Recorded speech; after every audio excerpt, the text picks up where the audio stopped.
সকলে আল্লাহর হুকুম আদায় করা, আল্লাহর নিয়ামতের শুকরিয়া আদায় করা সকলের কপালে সম্ভব নয়। এই ব্যাপারে আল্লাহ বলছেন, লাইন শাকারতুম লাযীদান্নাকুম ওয়া লাইন কাফারতুম ইন্না আযাবি লাশাদীদ। বলুন আল্লাহু আকবার। আরো জোরে কোন আল্লাহু আকবার। আল্লাহ পাক রব্বুল আলামিন কথাটা ক্লিয়ার করে দিলেন, লাইন শাকারতুম লাযীদান্নাকুম। বান্দা, আমার নিয়ামতের শুকরিয়া আদায় যদি করো, আমি আল্লাহর পথে তোমরা যদি চলো, আমার হুকুমগুলো মেনে নাও, তাহলে আমি আল্লাহ পাক রব্বুল আলামিন তোমার নিয়ামতকে আমি বাড়ায়া দেই, আমি বৃদ্ধি করে দিই। আর যারা আমি আল্লাহর নিয়ামতের শুকরিয়া আদায় করেন না, যারা করে না, আল্লাহ পাক রব্বুল আলামিন তাদের ব্যাপারে বলেন আল্লাহ তাআলা, আমি আল্লাহ তাআলা তাদের আযাব গজব দিয়ে আমি আল্লাহ তাআলা তাদেরকে ধ্বংস করে দিই। বলুন নাউযুবিল্লাহ। আমার ভাইরা, আমার বন্ধুরা, আল্লাহ পাক রব্বুল আলামিন পৃথিবীর জমিনে গতকালকের মাহফিলে আমি বলেছি আপনাদের এই জায়গাতে যে আল্লাহ পাক রব্বুল আলামিন তার হাবিবকে পৃথিবীর জমিনে পাঠিয়েছেন, ওয়ামা আরসালনাকা ইল্লা রাহমাতাল লিল আলামিন। আল্লাহ বলেন, বান্দারে, আমি আমার হাবিবকে পাঠিয়েছি তামাম পৃথিবীর মানুষের রহমতের জন্য। কিসের জন্য? জোরে বলুন। রহমতের জন্য। সেই রহমতের মধ্যে আমরা থাকতে চাই না রহমতের বাইরে। যারা রহমতের মধ্যে থাকতে চান তারাই শুধু আওয়াজ দিয়ে বলবেন, আমরা রহমতের ভিতরে থাকতে চাই না রহমতের বাইরে। যারা আল্লাহর নবী আল্লাহ পাক রব্বুল আলামিন তার হাবিবকে রহমত হিসেবে পৃথিবীর জমিনে প্রেরণ করেছেন, আর যারা আমার নবীকে যারা মেনে নিবে তাদেরকে আল্লাহ পাক রব্বুল আলামিন তার হাবিব বলেন কারমাই ফিল জান্নাহ। কিয়ামতের দিন হাশরের ময়দানে নবীজি তাদেরকে বেছে বেছে বলবে, আল্লাহ, এরা হচ্ছে আমার উম্মত, এরা পৃথিবীর জমিনে আমি বিশ্ব নবীর চরিত্রকে অনুকরণ করেছে। আমি আল্লাহর আপনি আল্লাহ আপনার হুকুমগুলোকে মানার জন্যে, আপনার দিনকে কায়েমের জন্য বুকের তাজা রক্তগুলো তোমার রাস্তায় বিলীন করে দিয়েছে, তোমার রাস্তায় দান করে দিয়েছে। আল্লাহ পাক রব্বুল আলামিন সঙ্গে সঙ্গে বিশ্ব নবীর আরজিকে কবুল করে নেবেন আর বলবেন, ঠিক আছে, আমি তাদেরকে জান্নাতের ঘোষণা দিয়ে দিলাম, যাও যাও যাও, তোমরা আমার জান্নাতে চলে যাও। বলুন সুবহানাল্লাহ। এই জান্নাতের সুসংবাদ পাওয়ার পরে কে না শুকরিয়া আদায় করতে চাই, কে না খুশি হয়? কিন্তু সেই জান্নাত সম্পর্কে, জাহান্নাম সম্পর্কে আমাদেরকে আগে জানতে হবে না। যদি জানি তাহলে তো আমরা শুকরিয়া আদায় করতে পারবো না, আমরা মানতে পারবো না। আমার ভাইয়েরা, আমার বন্ধুরা, বিশ্ব নবীকে পৃথিবীর জমিনে প্রেরণ করেছেন রহমত হিসাবে। এমন একজন নবী আমাদেরকে দান করলেন, ওয়া ইন্নাকা লাআলা খুলুকিন আযীম।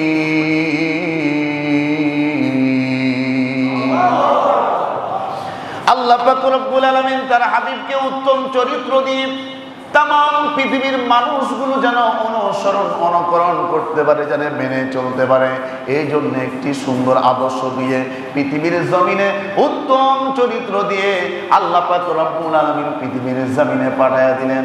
মক্কার জমিনে এমন কোনো মানুষ ছিল না, সৌদি আরব, মক্কাতুল মুআজ্জামা, মদিনাতুল মুনাওয়ারায় এমন কোনো মানুষ ছিল না যে মানুষটা আমার নবীকে সুন্দর নবী বলেন নাই, সুন্দর চরিত্রের অধিকারী এই কথা বলেন নাই। সকলে এই কথা, এই নাম ধরে ডাকতো, এই উপাধি দিয়েছ আল আমিন, আস-সাদিক, সত্যবাদী, বিশ্বাসী। তাহলে একটা মানুষ কতটুকু ভালো হতে পারলে সেই মানুষটাকে আল আমিন বা সাদিক বলা যায়। এক্সাম্পল একটি হাদিস বললে আপনাদের কাছে ক্লিয়ার হয়ে যাবে। আমার নবীজি এমন ব্যক্তি ছিলেন, আমানতের কখনো খেয়ানত করেন নাই। ওয়াইদা তুমিনা খানা, আমার নবীর কাছে যখন আমানতগুলো রাখা হতো, এমনকি ইহুদি খ্রিস্টান যারা ছিল, অন্য ধর্মাবলম্বী যারা ছিল, তারাও আমার নবীর কাছে এসে বিভিন্ন প্রকারের যত প্রকারের তাদের ধন সম্পদ এগুলো ছিল, স্বর্ণ মুদ্রা টাকা পয়সা, এগুলো আমার নবীর কাছে এসে তারা আমানত হিসেবে রাখতে। বলুন সুবহানাল্লাহ।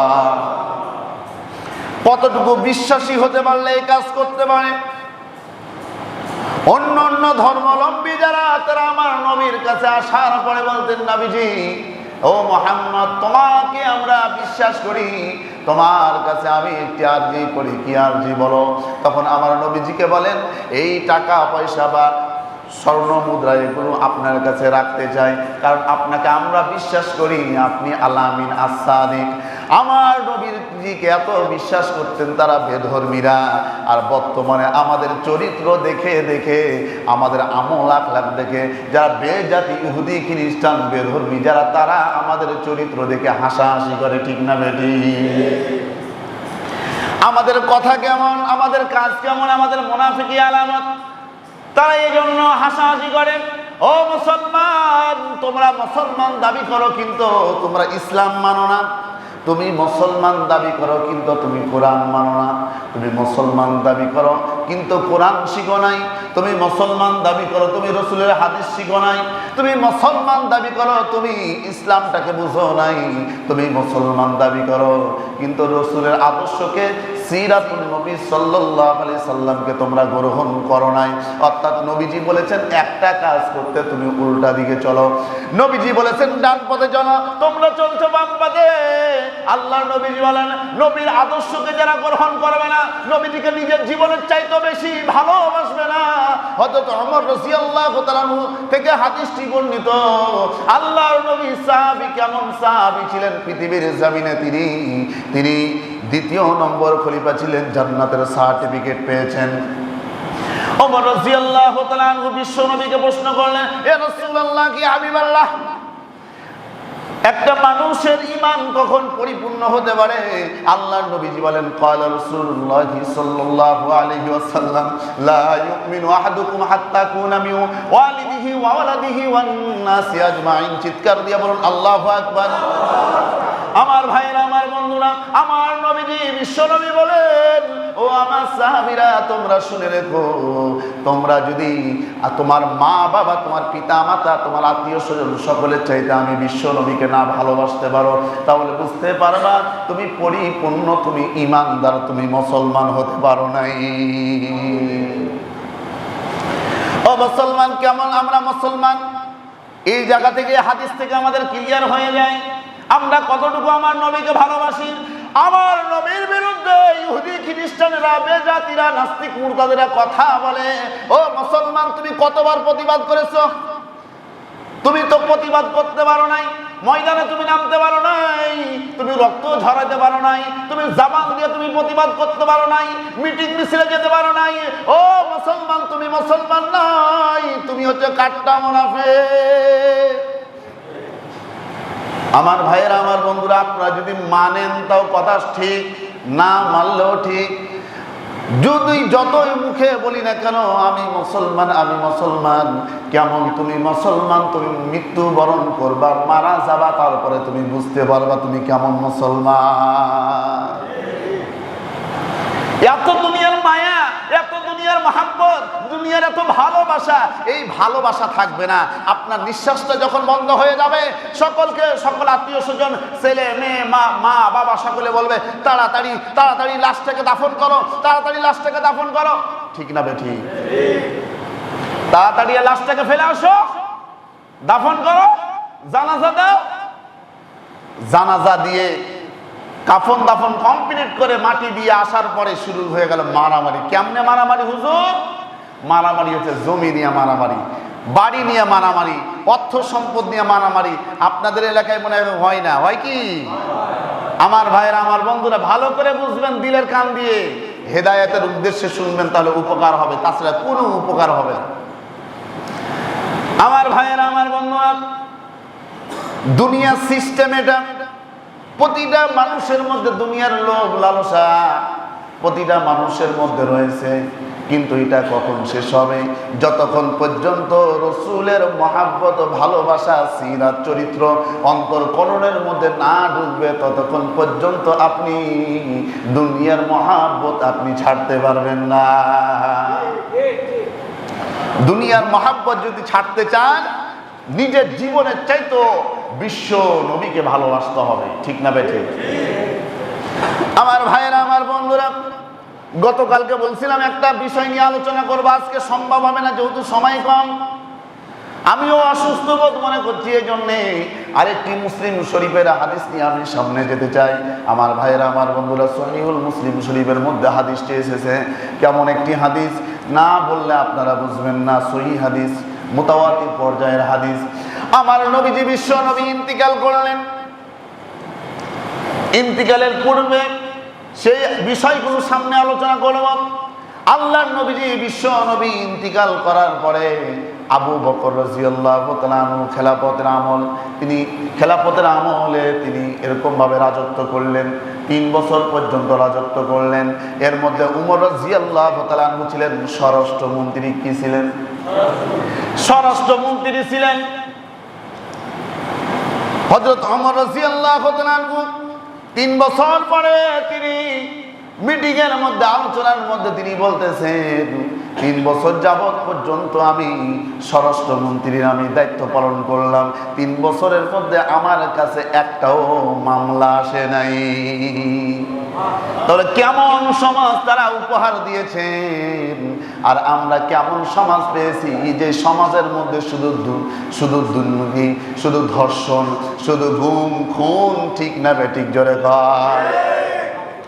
এমনকি জনগণের পা কাটার পরে পা নিয়ে আনন্দ মিছিল করে, এটা কোন সমাজ? আমার ভাইয়েরা, আমার বন্ধুরা, গভীর মনোযোগ দিয়ে শুনবেন। কোন সমাজে আমরা পেয়েছি? এমন সমাজ যে সমাজটা জাহিলিয়াতের যুগকেও হার মানায়। কারণটা কি? একটাই কারণ, আমরা নবীর আদর্শকে আমরা ছেড়ে দিয়েছি।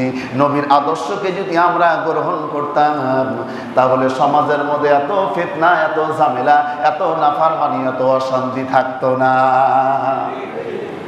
ওমর রাদিয়াল্লাহু তাআলা স্বরাষ্ট্রমন্ত্রীর দায়িত্ব 3 বছর পালন করেছেন। এর মধ্যে একটাও মামলা পান নাই। আর আমরা কেমন? আমরা রাষ্ট্রের মধ্যে বসবাস করি, শুধু মামলা হামলা, মামলা হামলা, ঠিক না বেঠিক? আমার ভাইয়েরা, আমার বন্ধুরা, দিলের কান দিয়ে শুনবেন, বোঝার জন্য চেষ্টা করবেন, আমলের নিয়তে নিবেন। কারণটা কি? একটাই কারণ, নবীর আদর্শ আমরা গ্রহণ করি নাই। আল্লাহ পাক রব্বুল আলামিন 2টি জিনিস দিয়েছেন, আমাদেরকে দান করেছেন। একটা আল্লাহর কিতাব, আর একটা রসুলের সুন্নাহ। তারাকতু ফীকুম আমরাইন লান তাদিল্লু মা তামাসসাকতুম বিহিমা, কিতাবাল্লাহি ওয়া সুন্নাতি রাসূলি। আল্লাহর নবীজি বলেন, তোমরা যদি কোরআন মানো এবং রসুলের সুন্নাহ মানো, তোমরা তোমাদের সামনে 2টি পথ, হিজবুল্লাহ, হিজবুশ শয়তান, হিজবুল্লাহ, হিজবুশ শয়তান, হিজবুল্লাহ, হিজবুশ শয়তান, একটা আল্লাহর রাস্তা আর একটা হচ্ছে শয়তানের রাস্তা। এই 2টা রাস্তাকে তোমরা সূরা ইব্রাহিমের 1 নম্বর আয়াতে আল্লাহ পাক রব্বুল আলামিন স্পষ্টভাবে ক্লিয়ার করে দিয়েছেন। আল্লাহ পাক রব্বুল আলামিন সূরা ইব্রাহিমের 1 নম্বর আয়াতে যে কথাটি আল্লাহ বললেন, বান্দা, আমি আল্লাহর উপরে যদি ঈমান আনো, আমি আল্লাহর রাস্তায় তোমরা যদি চলতে চাও, তোমরা যদি আমি আল্লাহর হুকুমগুলো মেনে নাও, তাহলে তোমাদের কোনো টেনশন নাই। আমি আল্লাহ তাআলা তোমাদেরকে আমার রাস্তায় আমি চালায় নিব। আল্লাহর দায়িত্ব এটা, কিন্তু আমরা আল্লাহর রাস্তায় চলতে চাই না, আল্লাহর বিধানগুলো মানতে চাই না, রাসূলের সুন্নাহ অনুযায়ী চলতে চাই না। এই জন্য আল্লাহ পাক রব্বুল আলামিন বলেন, তোমাকে বিবেক দিয়েছি, লাহুম কুলুবুল লা ইয়াফকাহুনা বিহা ওয়া লাহুম আ'ইনুন লা ইবসিরুনা বিহা ওয়া লাহুম আযানুন লা আল্লাহ পাক রব্বুল আলামিন বলছেন, তোমাদের কান দিলাম, চক্ষু দিলাম, এরপরে অন্তর দান করলাম। এগুলো পাওয়ার পরে তোমরা যাচাই বাছাই করলো না, কোনটা ভালো, কোনটা মন্দ, কোনটা খারাপ, কোনটা ভালো, কোনটা পালন করলে তোমরা জান্নাতে যাবা, কোনটা তোমরা যদি বর্জন করো, তোমরা না মানো, তাহলে তোমরা জাহান্নামের রাস্তায় যাবা। আমার নবীজি যেগুলো বিষয়কে বলেছেন হ্যাঁ, সেগুলো তাম পৃথিবীর মানুষের জন্য হালাল হয়ে গেছে। নবী সাল্লাল্লাহু আলাইহি সাল্লাম যে বিষয়ে বলেছেন না, তাম পৃথিবীর মানুষের জন্য সেগুলো হারাম হয়ে গেছে, ঠিক না বেঠিক? তাহলে আমাদের মানতে হবে কি? রাসূলের আদর্শ। রসুলের আদর্শ না যদি মানি, তাহলে আমরা জান্নাতের দিশা পাবো না, আমরা সঠিক পথ পাবো না। যখন সঠিক পথ পাবো না, তখন আমাদের উপর আযাব গজব আসবে। আজকে সিরাতুন নবী আর মিলাদুন নবী, গতকালকে বিষয়টা ক্লিয়ার করেছিলাম। মিলাদুন নবী নিয়ে আমরা পাগল, কিন্তু আমরা সিরাতুন নবী আমরা মানতে রাজি না। ঠিক না বে ঠিক? মিলাদুন নবী, মিলাদ শব্দের অর্থ বলেছিলাম। মিলাদ শব্দের অর্থ কি? জোরে কোন? ভেঙে দিয়েছিলাম। মিলাদ শব্দের অর্থ হচ্ছে জন্ম। সিরাত শব্দের অর্থ কি? চরিত্র। আর আন-নবী শব্দের অর্থ আমাদের নবী। সিরাতুন নবী, মিলাদুন নবী, উভয়টার শুরুতে এসেছে আলিফ লাম। আর আলিফ লাম হচ্ছে 4 প্রকার। কত প্রকার? আলিফ লাম হচ্ছে 4 প্রকার। একটা তার মধ্যে আছে, একটা আলিফ লাম আছে আহদে খারিজ। এক আলিফ লামের নাম কি? আহদে খারিজ। এই আলিফ লামটা যেই জায়গাতে আসবে, শক্ত অবস্থানে আসবে। শক্ত, শক্ত বুঝেন তো? শক্ত অবস্থানে আসবে। আমার আল্লাহ পাক রব্বুল আলামিন এটার দ্বারা ক্লিয়ার করে দিলেন, ও পৃথিবীর মানুষেরা রে, তোমাদের মিলাদুন নবী পালন করলে হবে না, শুধু তোমাদের সিরাতুন নবী তোমাদের পালন করতে হবে, আমল করতে হবে। কারণ মিলাদুন নবী এটা আমল করার কোনো বিষয় না, সিরাতুন নবী হচ্ছে আমল পালন, আমল করার বিষয়। কারণটা কি? উদাহরণ দিলে বুঝে যাবেন। কারণ মিলাদুন নবী অর্থাৎ নবীজির জন্মদিন। বলেন তো দেখি, মানুষের জন্ম কতবার হয়? যেরকম নবীজির জন্ম কতবার হয়? একটা মানুষের জন্ম একবার, আমার জন্ম একবার, আপনাদের জন্ম একবার। তাহলে একবার শুধু পালন করা যায় সিস্টেম অনুযায়ী, যেহেতু মানুষের জন্ম একবার। কিন্তু সিরাতুন নবী এটা পালন করার বিষয়। সাহাবাজ মাইন, তাবিন, তাবিন, ওলি আল্লাহ যত পৃথিবীর জামিনে এসেছেন, কিয়ামত পর্যন্ত আসবেন সকলে সিরাতুন নবী ধারণ করতে হবে, মেনেছেন সকলে, আমাদেরও মানা দরকার। ঠিক না ভাই? ঠিক। আমার ভাইয়েরা, আমার বন্ধুরা, এমন কোন হাদিস নাই যে হাদিসের মধ্যে মিলাদুন নবী সাহাবাজ মাইনরা পালন করেছেন, এমন কোন হাদিস নাই, কেউ দেখাতে পারবেন না। আমাদের চাইতে কি সাহাবাজ মাইনদের চাইতে আমরা কি বেশি নবীকে ভালোবাসতে পেরেছি? জোরে কোন ঠিক না বেঠিক? আমরা পেরেছি? আমরা পারি নাই। হযরত আবু বকর যেমন ভালোবেসেছেন নবীজিকে, তেমন আমরা নবীজিকে ভালোবাসতে পারি নাই। হযরত উমর রাদিয়াল্লাহু তাআলা আনহু যেমন ভালোবেসেছেন, আমরা তেমন ভালোবাসতে পারি নাই। হযরত উসমান যেমন ভালোবেসেছেন, আমরা তেমন ভালোবাসতে পারি নাই। হযরত আলী যেমন ভালোবেসেছেন, আমরা তেমন ভালোবাসতে পারি নাই। এই সাহাবাজ মাইনদের মধ্যে 4 জন খলিফা ছিলেন, সবচেয়ে নবীজির কাছের খলিফা, এবং আল্লাহর নবী, বিশ্ব নবী এই 4 জনের নাম ঘোষণা দিয়েছেন। সিরিয়াল অনুযায়ী আল্লাহর নবী 4 জনের নাম ঘোষণা দিয়েছেন। একাধিক হাদিসের মধ্যে বিষয়গুলো রয়েছে। আমার ভাইয়েরা, সংক্ষিপ্তভাবে বলতেছি, আমার নবীজি বিশ্ব নবী সাহাবাজ মাইনে 4 জন খলিফা, আবু বকর, ওমর, উসমান, আলী, এই 4 জন খলিফাই শহীদ হয়েছে।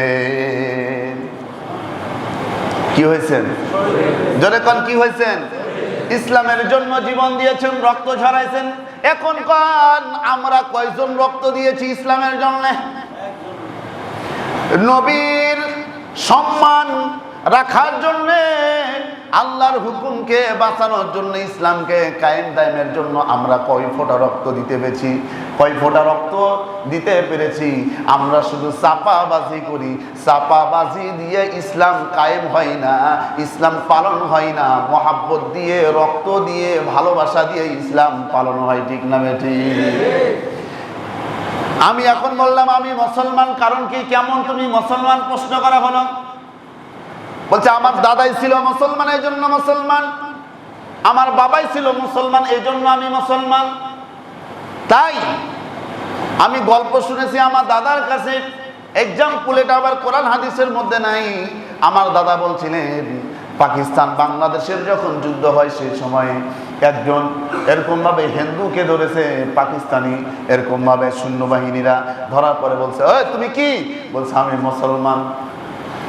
এমন সময় বলছে তুমি কেমন মুসলমান? কয় আমার দাদাই ছিল মুসলমান তাই আমি মুসলমান, আমার বাবাই ছিল মুসলমান তাই আমি মুসলমান।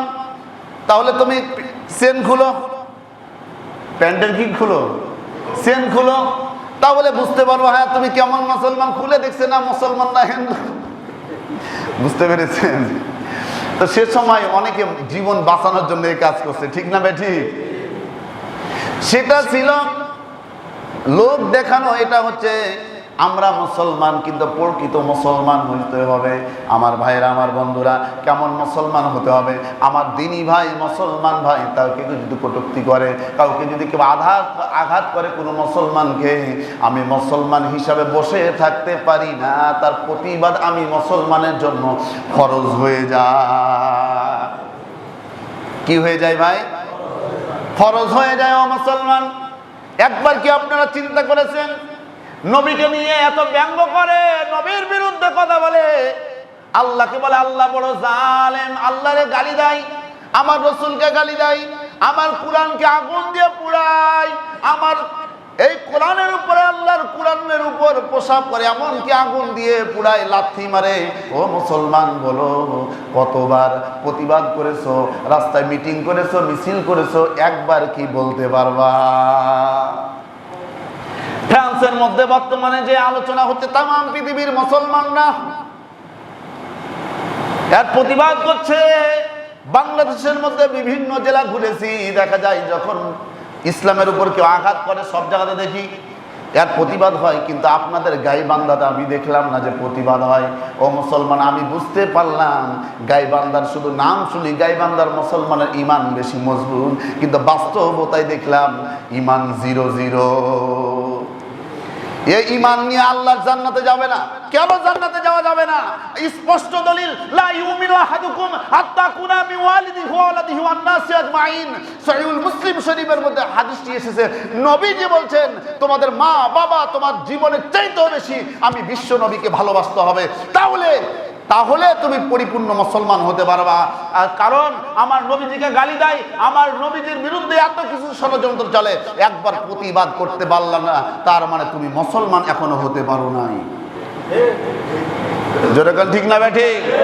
নামাজের পরে এই জায়গাতে যদি একটা তাকবীরের ব্যবস্থা হয়, আপনারা সকলে প্রতিবাদ করতে পারবেন?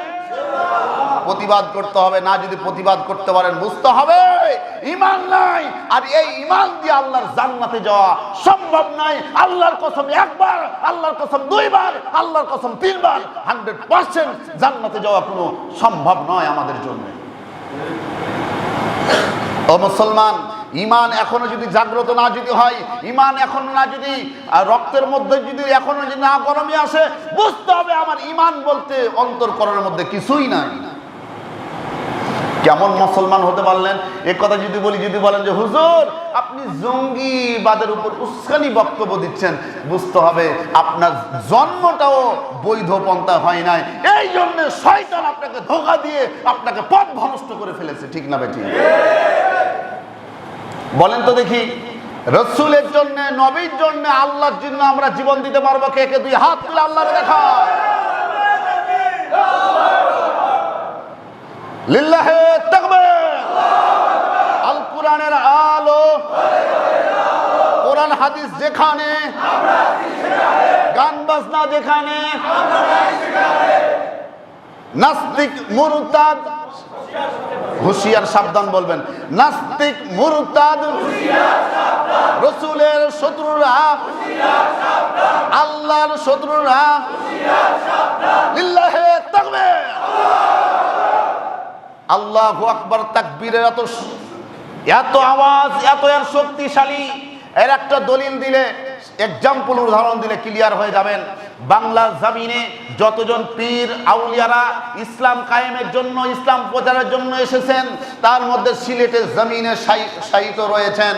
তিনার নাম হচ্ছে শাহজালাল ইয়ামিনী রহমাতুল্লাহ আলাইহি। তিনি যখন বাংলাদেশের জমিনে আসলেন, সিলেটে আসার পরে ইসলাম প্রচারের জন্য, তিনি যখন প্রচারের জন্য যখন দাওয়াত দিলেন, লা ইলাহা ইল্লাল্লাহু মুহাম্মাদুর রাসূলুল্লাহ, এক আল্লাহর হুকুম চলবে, পৃথিবীর জমিনে কোনো মানুষের তৈরি করা মতবাদ চলবে না, ঠিক না বেঠে? এই ঘোষণা যখন দিলেন, শাহজালাল ইয়ামিনী রহমাতুল্লাহি আলাইহি যখন এই আওয়াজ দিলেন, সেই সময় সিলেটের সমস্ত কাফের বেঈমানেরা, ইসলাম বিদ্বেষীরা সকলে দমন হতে বাধ্য হয়েছিল। এমন সময় গৌর গোবিন্দ এবং শাহজালাল ইয়ামিনী রহমাতুল্লাহি আলাইহির মাধ্যমে আপনার মাঝে যুদ্ধ হবে। যুদ্ধ, মুসলমানরা মাত্র কয়েকজন, আর এই গৌর গোবিন্দের লক্ষ লক্ষ সৈন্যবাহিনী। এমন সময় ময়দানের মধ্যে যখন যুদ্ধ হবে, এমন সময় শাহজালাল ইয়ামিনী রহমাতুল্লাহি আলাইহি তিনি মাঠে ময়দানে আসার পরে তিনি তরবারি থেকে তরবারিটা বের করলেন, খাপ থেকে আল্লাহু আকবার বলে যখন আসমানের দিকে উঠালেন হাত, তখন সমস্ত যারা গৌর গোবিন্দের অনুসারীরা ছিল, সৈন্যবাহিনী ছিল, সকলে তখন বলতেছে আর থাকা যাবে না, আর থাকা যাবে না, আমাদেরকে পালাতে হবে। সকলে দৌড়াতেছে, পালাইতেছে। আরো লোকজন জিজ্ঞেস করছে কি ব্যাপার, পালাও কেন? বলতেছে এই জন্য আমি পালাই, শাহজালাল ইয়ামিনী যখন আল্লাহু আকবার বলে তরবারি যখন উপরে যখন উঠেছে, আমরা স্পষ্টভাবে দেখতে পাচ্ছি শাহজালাল ইয়ামিনী তরবারির হাতে মুঠা আছে, আর আর আগালটা আসমানে ঠেকে গেছে। জোরে বলা যাবে না আল্লাহু আকবার? মুঠে আছে তরবারি, আর আর মাথা কোথায় গেছে? আসমানে। তাহলে মুসলমানদের ঈমান, আল্লাহু আকবার, এটা হচ্ছে সবচেয়ে বড় সম্পদ, ঠিক না বেটি? এই তাকবীর ছাড়া যাবে না, এই তাকবীরটা আমাদেরকে ধরে রাখতে হবে। বীর মুসলমান ধরো আল কুরআন, বীর মুসলমান ধরো আল কুরআন, ফিরিয়ে আনো সেই হারানো সম্মান, ঠিক না বেটি? ফিরিয়ে আনো সেই হারানো সম্মান। লিল্লাহে তাকবীর, জোরে বলতে হবে, লিল্লাহে তাকবীর, লিল্লাহে তাকবীর। আল্লাহ সকলকে দ্বীনের জন্য কবুল ও মঞ্জুর করুন। সকল বলি আল্লাহুম্মা আমিন। জোরে কোন আল্লাহুম্মা আমিন। আমার ভাইরা, আমার বন্ধুরা, এরপরে আমাদের ঈমানটা কেমন হওয়া দরকার, রাসূলের উপর মহব্বত ভালোবাসা কেমন হওয়া দরকার। আমরা তো আসলে ইসলামটাকে মানতে চাই না, কোরআনী হুকুমত আমরা পালন করতে চাই না, কিন্তু পালন করতে হবে। কি জন্যে? নিজের জন্য পালন করতে হবে। আল্লাহর জান্নাতে মেহমান না হয়ে যদি মারা যান, তাহলে কবরের মধ্যে শুধু অশান্তি অশান্তি শুরু হয়ে যাবে। আমার ভাইয়েরা, আমার বন্ধুরা, আল্লাহ পাক রব্বুল আলামিন সকলকে আমল করার জন্য কবুল ও মঞ্জুর করুন। সকলে বলি আল্লাহুম্মা আমিন।